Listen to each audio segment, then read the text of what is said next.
കോഴിക്കോട് വാണിമേലിൽ ക്ഷേത്രത്തിൽ മോഷണം. ഭണ്ഡാരങ്ങൾ കുത്തിത്തുറന്ന് പണം കവരുകയായിരുന്നു. അമ്പലപ്പറമ്പത്ത് ഭഗവതി ക്ഷേത്രത്തിലാണ് മോഷണമുണ്ടായത്. CCTV ദൃശ്യങ്ങൾ ഇപ്പോൾ പുറത്തു വന്നിട്ടുണ്ട്. ദൃശ്യങ്ങളിലേക്ക് ആദ്യം.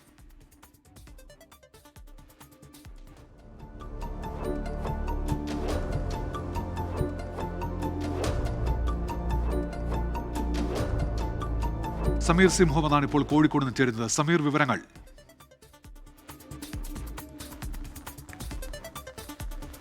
ഉന്മേഷ്, ഇന്ന് പുലർച്ചെയാണ് ക്ഷേത്രത്തിൽ മോഷണം ഉണ്ടായിരിക്കുന്നത്. ഭണ്ഡാരങ്ങൾ തകർത്താണ് പ്രതികൾ പണം അപഹരിച്ചിരിക്കുന്നത്. ക്ഷേത്രത്തിന്റെ പ്രധാനപ്പെട്ട ഭാഗത്ത് വെച്ചിട്ടുള്ള 2 ഭണ്ഡാരങ്ങളാണ് കുത്തി തുറന്നിരിക്കുന്നത്. അതിൽ നിന്നാണ് പണം അപഹരിച്ചിരിക്കുന്നത്.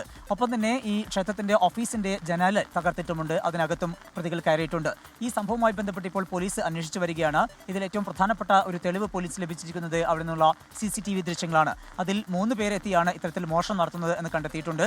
ഈ പ്രതികളെ കേന്ദ്രീകരിച്ചാണ് ഇപ്പോൾ വളയം പോലീസിന്റെ അന്വേഷണം പുരോഗമിക്കുന്നത്. ഇതോടൊപ്പം തന്നെ സമീപത്ത് കഴിഞ്ഞ ദിവസം 3 ക്ഷേത്രങ്ങളിലും മോഷണം നടന്നിരുന്നു. നാദാപുരം മേഖലയിലെ കുമ്പങ്ങോട്, അതുപോലെ പുറമേരി, ഇരിങ്ങണ്ണൂർ എന്നിവിടങ്ങളിലാണ് മോഷണം നടന്നിരുന്നത്. അതും സമാനമായ മോഷണങ്ങൾ തന്നെയാണ്. ഭണ്ഡാരങ്ങൾ കുത്തി തുറന്നാണ് പ്രതികൾ പണം അപഹരിച്ചിരിക്കുന്നത്. ഈ സംഭവങ്ങളെല്ലാം നടത്തിയിരിക്കുന്നത് ഒരേ പ്രതികളാണ് എന്നുള്ള ഒരു നിഗമനത്തിലാണ് അന്വേഷണ സംഘമുള്ളത്. ഇപ്പോൾ CCTV ദൃശ്യങ്ങൾ കേന്ദ്രീകരിച്ച് പോലീസിന്റെ അന്വേഷണം തുടരുകയാണ്. ഫോറൻസിക് വിദഗ്ധരും അതുപോലെ ഡോഗ് സ്ക്വാഡും ഇവിടെ എത്തിക്കൊണ്ട് പരിശോധന നടത്തിയിട്ടുണ്ട്. ഉന്മേഷ്. സമീർ സി മുഹമ്മദാണ് വാർത്തയുടെ വിശദാംശങ്ങൾ ഇപ്പോൾ നൽകിയത് കോഴിക്കോട്.